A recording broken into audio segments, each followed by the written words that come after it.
So these are a 33 if you're talking to the old money, but essentially they're a 205 by 75 by 16. Obviously I bought some new rims to go with it as well because the original rims wouldn't have been wide enough. They're only a 16 by 7, so I needed a 16 by 8 to fit this particular tyre in there. And just a few things, if you have a Triton and you're thinking about getting this tyre, just a few things to sort of expect and think about and do before you actually get the tyres put on the car. So you need a 2-inch lift minimum. If you don't have a 2-inch lift, they're not going to fit. I can guarantee that now, they're not going to fit. Doesn't matter what you do, they're not going to get under the arch. Rears you'll be fine, but front you'll have massive dramas. You have to make sure the mud flap, there's a little section of the mud flap you need to take out and trim out. So just make sure you're aware of those sort of things when you're getting them installed, because some installers might not want to actually install them if they're not going to fit properly. So just be prepared and be ready to sort of combat those issues, obviously as they arise. But the reason I went with a TOYO tyre is mainly the brand. I've done a lot of research on this particular tyre, and every single person I talk to about the tyre doesn't give me a bad review, doesn't give me a bad impression. Everything's positive. So I haven't had a tyre where a single person's going, these tyres are great, and the next person comes along and says, yeah, but I had issues, and the next person goes, yeah, they were okay. Every single person I talk to about these tyres, they've been very, very positive. So that's one of the reasons I went with it. And another few things, like they're quite quiet for a fairly aggressive tyre. So there was obviously a few reasons. I do a lot of touring, so there's a lot of reasons I went with this particular tyre.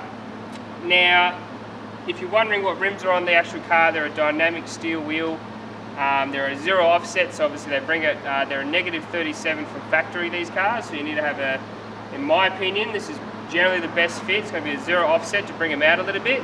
If you do this, you're going to have to put a little bit of a strip around the guard just to make sure you're not flinging rocks and that kind of thing on the side of the car, and just obviously keep the boys in blue sort of away from you, because you are doing the right thing by having a little bit of a lip there.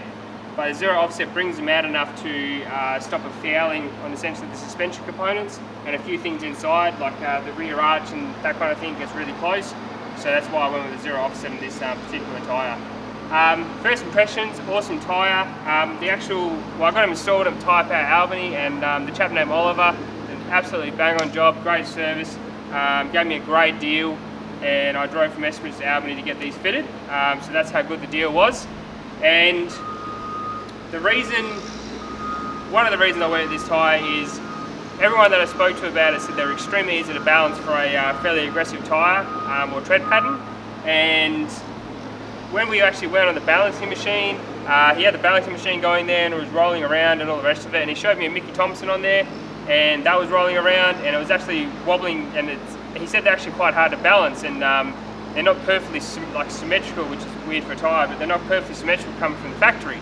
So we put this on there and it balanced, literally 2 weights and it's balanced. So extremely easy tyre to balance. So it's I suppose a person who fits tyres best friend, because they're really easy to install. But they come up really, really good. So first impressions driving, yes, they probably sapped a little bit of my power away. So there's a few things I'm going to do to sort of fix that, and one's probably just got to do the intake clean and free up some power that way. And if that's not enough, I probably may look into doing a chip or something like that. But for now, it's not enough to make it undrivable. You still got plenty of power to overtake and that kind of thing, so I think that's fine. They're actually less noisy than my Maxus, but my Maxus were sort of 60,000 k's old, so they are, for first impressions, quite quiet for an aggressive terrain tyre. So they are fairly quiet in what they do. So comparing it, I mean, I've only got the Maxus to compare it to. So comparing to those, they turned out to be not noisy, but they weren't quiet to really, really noisy. So they got more noisy as the tread wore down. So if you're looking at those tyres, I still recommend them. I think they're a fantastic tyre still.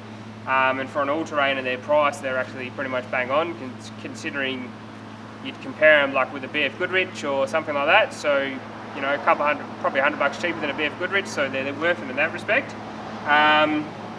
But yeah, that's got quite noisy. So these were first impressions. These are actually quite quiet.